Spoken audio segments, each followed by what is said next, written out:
Okay, now we're all set and ready. On this side, give me a thumbs up, mom. Last one at the center. Are you ready, sir? Now we're all set and ready.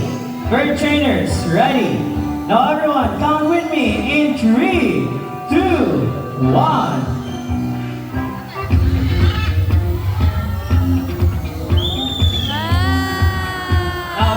One of their natural behaviors in the wild. They can fly between branches, leaves, and trees to navigate in the dense forest.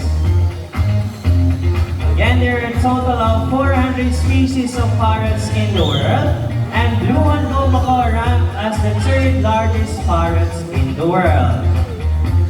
Now everyone, can we do it again? One more time. Again, I can hear you. One more time. One more time. Alright, by this time you will count in